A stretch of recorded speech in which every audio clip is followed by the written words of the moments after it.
Qu'est-ce que Dieu a fait dans votre vie? Mais des grandes transformations et des changements.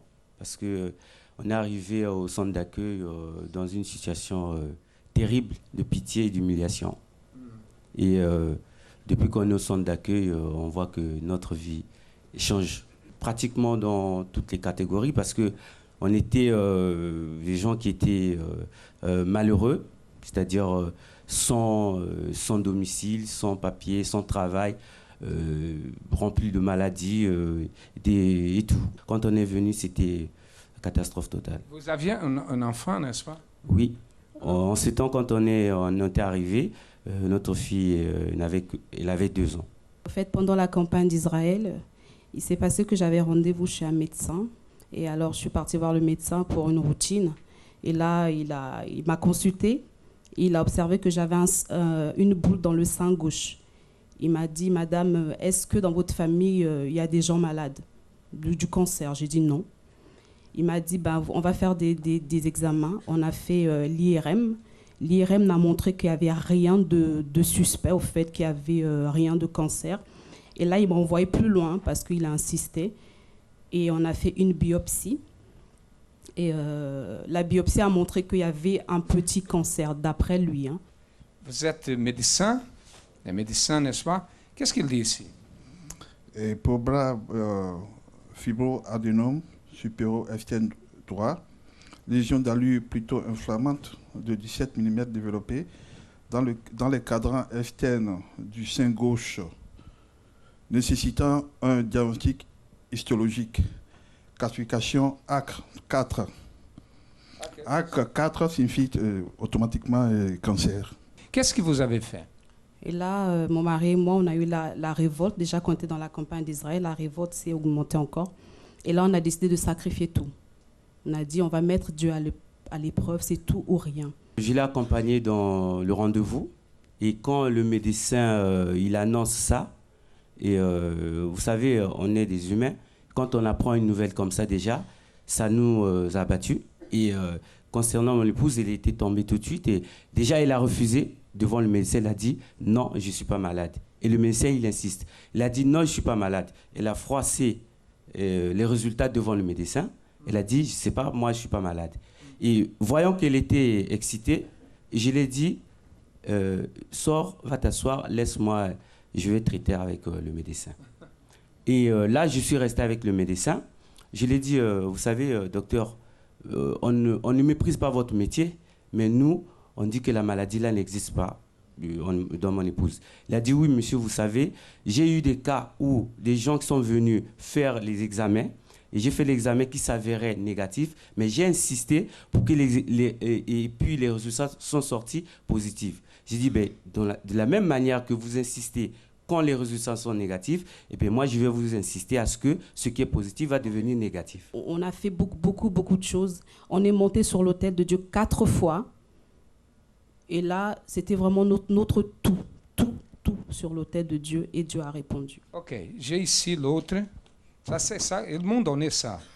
Je l'ai pris ici. Ok. Aspect radiologique de T, bénigne, kyste ou fibroadénome, diagnostic à préciser par échotomographie. Sein droit, axe 0, sein gauche, axe 0. Qu'est-ce que ça veut dire ça? Comme médecin, ici... Le cancer a disparu et puis il n'y a plus rien dans le sein. Bonjour à tous, soyez bienvenus à cette émission France en direct. Plus une fois, nous sommes ensemble et nous sommes ici pour vous montrer que tout est possible à celui qui croit. Qui n'a pas la peur de recevoir une nouvelle, recevoir un mot comme ça? Tu as un cancer, ou tu as un cancer dans le pancréas, par exemple, ou le sida ou d'autres. Tout le monde a la peur de recevoir une nouvelle comme ça, parce que quand nous recevons une nouvelle comme ça, nous savons que nous sommes proches de la mort, ou la mort est proche de nous. Par exemple, le cancer de pancréas, normalement, la plupart des gens ont un petit pourcentage qui peut survivre. Mais ceux qui peuvent survivre le maximum qu'une personne peut survivre avec une maladie comme ça, normalement, sont 5 ans. 5 ans. Et après ça, elle va mourir. Ils sont peu ceux qui vont survivre. Alors, quoi faire dans une situation comme ça? Quoi faire? Bon, aller au médecin, mais le médecin ne peut rien faire. Il peut faire un traitement, mais nous savons qu'il n'y a pas de solution. Quoi faire? Est-ce que nous devons baisser le bras et accepter la mort, accepter le problème? Non, mes amis. Il y a un qui c'est le médecin des médecins, qui c'est le Créateur, c'est Dieu. Et nous avons cette foi. Et beaucoup de personnes arrivent au centre d'accueil remplies de problèmes. Nous allons écouter ce que nous dit Elena.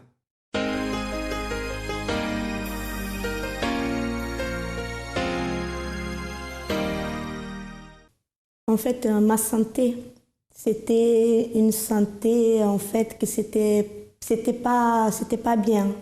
Mais moi, je ne comprenais pas. Et donc, j'ai eu 3 enfants. J'ai jamais eu de complications jusqu'à le 4e enfant. Parce que j'avais une trompe que c'était pas bon. Et donc, le médecin m'avait donné un médicament. Parce que comme mon rêve, c'était d'avoir 4 enfants. Je n'ai jamais rêvé de quoi que ce soit. C'était d'avoir 4 enfants. Mais là, le 4e enfant, c'était la mort.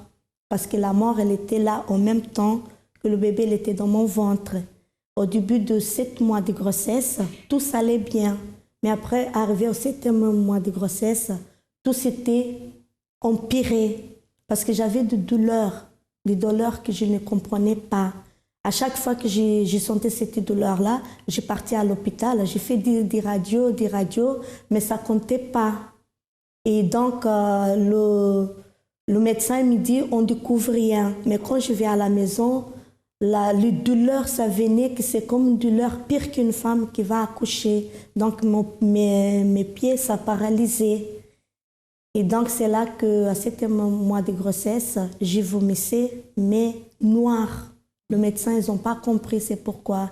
Ils ont demandé si j'étais partie en Afrique. J'ai dit non. Elle m'a dit, on dirait qu'on vous avait empensionné.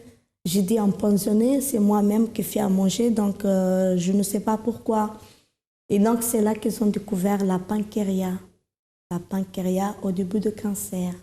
Je suis restée presque 3 mois à l'hôpital, faire les traitements, parce que je n'avais pas le droit de manger. Il fallait surveiller le bébé. Et mon poumon, il était devenu tout noir. Il fallait, prendre soin, mais sans la nourriture. Parce que plus je mangeais, la pancréas, elle était plus dangereuse. Donc, on m'a mis sur le régime total. Jusqu'à que vraiment, je voyais la mort dans la chambre où j'étais. J'ai demandé au médecin que je vais sortir. Elle m'a dit, mais vous ne pouvez pas sortir. J'ai dit, non, je vais sortir. Si je dois mourir, je vais mourir chez moi. Et donc, c'est là que je suis arrivée chez moi. J'ai vu tous les coins de ma maison. En fait, à cet instant-là, c'est là vraiment le moment que j'ai compris qu'il y a eu un message qui me parlait parce que j'avais la Bible avec moi. Parce que depuis que j'avais 16 ans, j'ai cherché toujours Dieu. Donc, c'est là que même que Dieu m'a parlé. Il y a une solution pour toi. Après, je suis retournée à l'hôpital. C'est là que j'ai tombé dans le coma. Mais dans le coma où j'étais, j'entendais tout ce que le médecin disait. Il fallait enlever le bébé. Parce qu'à l'époque, ils ont dit à mon ex-mari qu'il faut retirer le bébé parce que c'est dangereux pour le bébé. C'est là vraiment que je manifestais ma foi.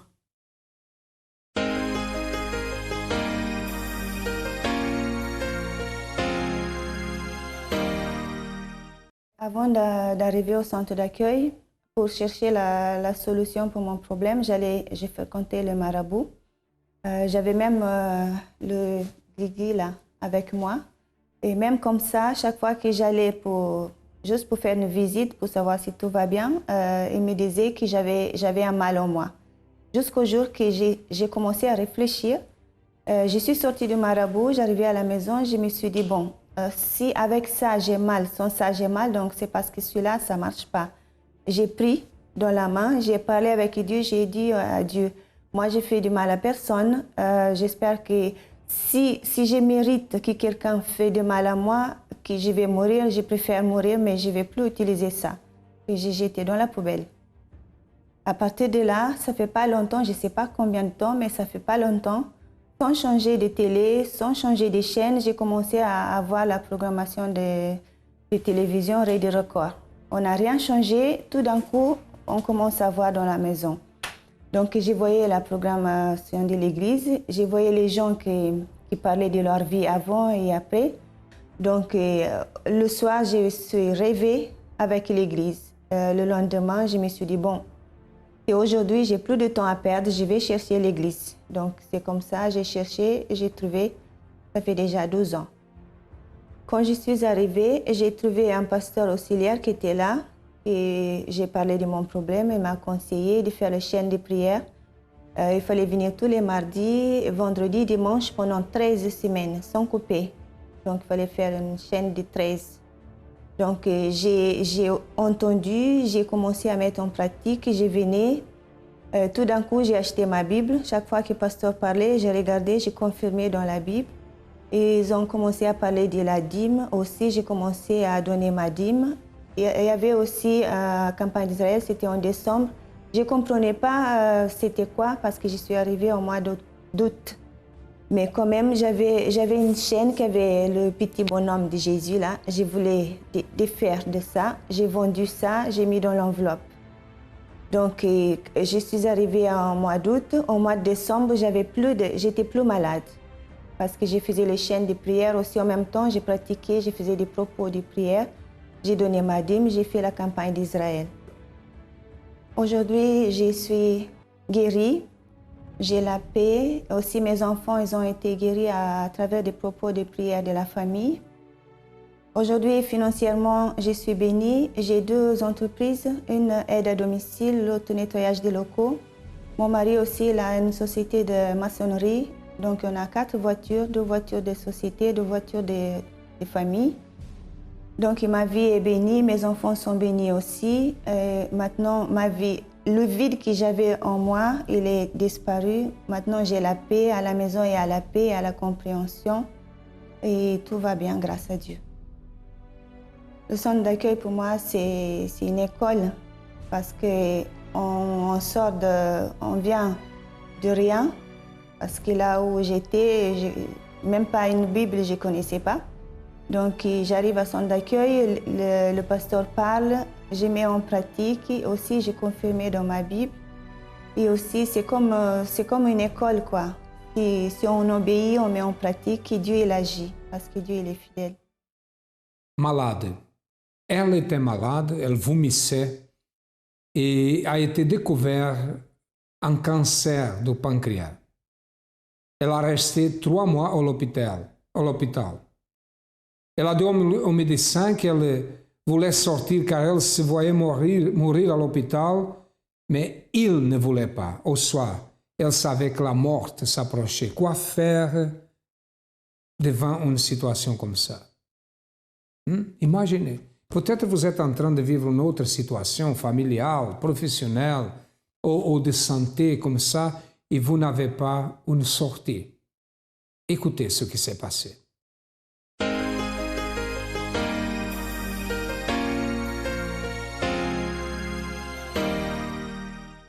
En fait, c'est là que j'ai agi ma foi. J'ai demandé au médecin que je dois sortir. Et donc, je suis sortie, j'étais partie à l'église. C'était un mardi. Mais donc, j'ai demandé à Dieu parce qu'on devait me faire une opération. C'était une opération compliquée. Même le médecin, il disait que ça va être un peu compliqué. Soit c'est la mort, soit c'est la vie. Et donc, j'ai demandé à Dieu, Dieu, j'ai déjà entendu parler de toi que tu fais le miracle. Donc maintenant, fais en moi. C'est là que j'ai commencé à sentir une puissance forte. Une puissance forte qui venait dans mon cœur, en fait. C'est comme une main, en fait, qui faisait de massage. Je commençais à sentir la puissance, je commençais à me sentir fatiguée. Mais en même temps, là, j'ai senti quand même que la puissance de Dieu, elle était en moi. Et j'ai sorti, j'ai commencé à faire les mouvements dans mon corps. et pour chercher où la douleur. Donc la douleur, elle n'était plus là. C'est là que je me suis levé ma tête. J'ai vu quand même que Dieu m'a guéri parce que les larmes commençaient à couler. Et c'est là que j'ai réalisé vraiment que Dieu m'a guéri. Par la suite, après, le médecin m'a appelé et m'a dit qu'il faut qu'on refait le même examen pour savoir comment l'opération doit être faite. C'est là que lui m'a dit, Madame Tavares, on ne comprend rien du tout. On voulait savoir et où passait votre maladie. Même lui m'a demandé si j'étais partie voir un marabout. J'ai dit non. C'est là qu'on lui m'a dit que la maladie elle a carrément disparu. C'est là que j'ai sorti ma Bible. J'ai dit je crois en Dieu. Lui m'a dit tu peux partir parce que ta maladie elle a disparu. On n'arrive pas à comprendre. Donc c'est là vraiment que j'ai vu vraiment que Dieu elle a agi dans ma vie par rapport à ma santé. Après, j'étais jusqu'à présent, je n'ai pas de symptômes de maladie. Ça va faire 3 ans. Je suis guérie. Je n'ai aucune maladie dans mon cœur. Donc, je sais que c'est Dieu qui a fait ça.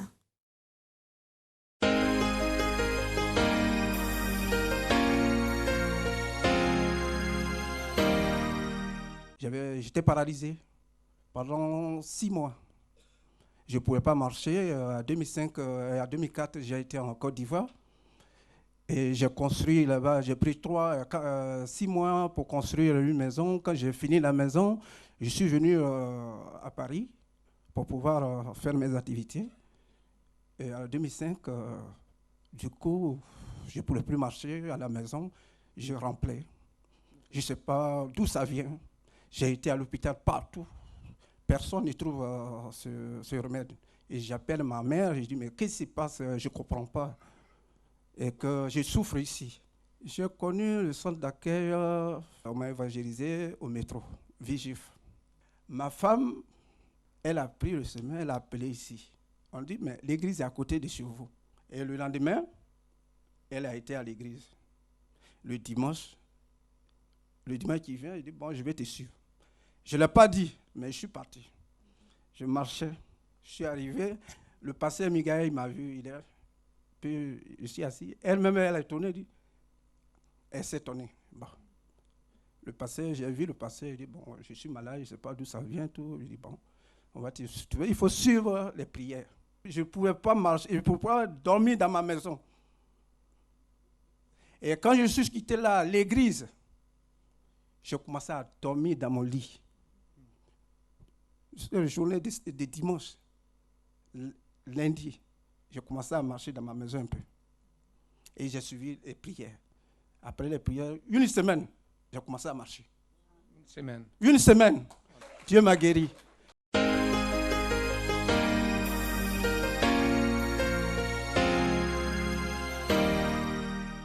C'était un mardi. Donc, c'était le mardi de la guérison. Et à l'époque, là, il faisait l'onction avec l'huile. Donc, c'est là que j'ai agi ma foi à travers l'huile. Et j'ai utilisé cette huile-là. Et donc, j'ai vu vraiment qu'il y a eu une puissance qui était agie dans mon cœur, dans ma maladie. Et donc, le message que je voulais passer pour les gens qui sont malades, de croire en Dieu, que Dieu il est tout-puissant, que Dieu il peut guérir au-delà du médecin. Bien sûr, il faut qu'on fasse confiance aux médecins, mais d'abord, on doit passer par Dieu. Parce que moi, je voyais que le médecin, à chaque fois qu'il venait dans ma chambre, pour moi, j'arrivais plus à supporter. Et donc, c'est là que j'ai vu que Dieu il est plus puissant que le médecin. Aujourd'hui, le conseil que j'ai à lui dire, c'est de croire en Dieu, de laisser tout que Dieu lui-même il peut faire.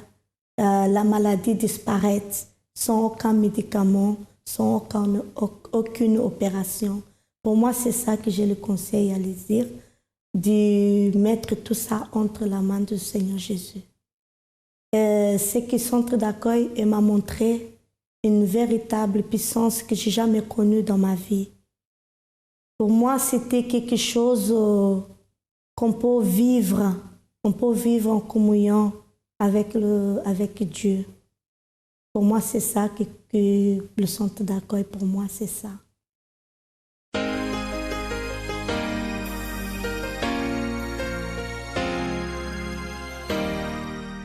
La maladie s'est déclenchée au mois de février. La tuberculose, je ressentais des douleurs au niveau du poumon, mais pour moi, je pensais que c'était le cœur. Et puis là, je me disais, le fait que ça revenait et ça partait, je me disais que comme quoi, que bon, c'est juste de passage. Et à un moment donné, c'est vraiment intense.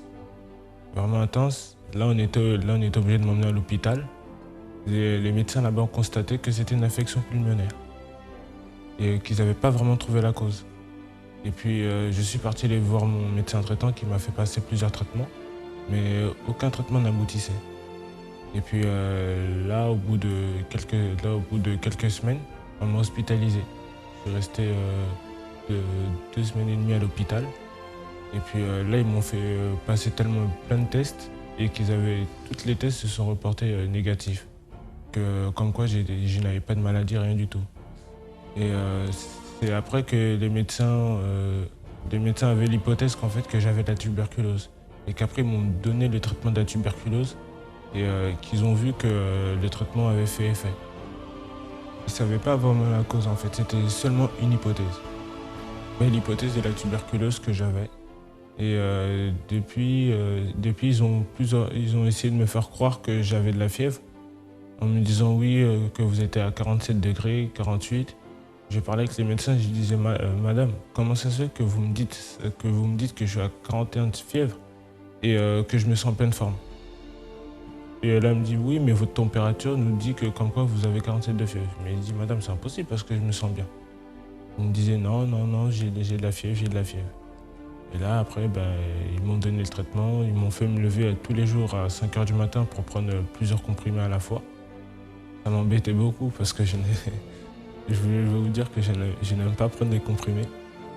Et puis tous les matins, je devais me lever à 6h du matin à jeûne et de prendre des comprimés.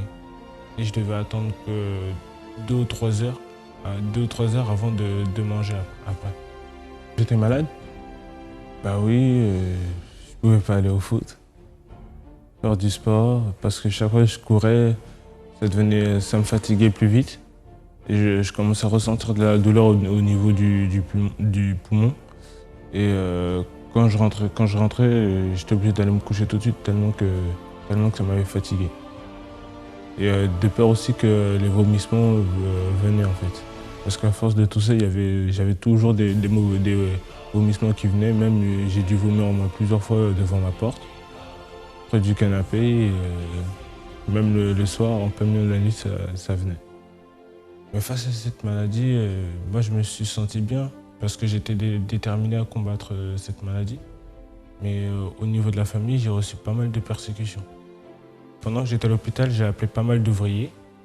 Et des ouvriers m'ont fait la prière par téléphone, oui.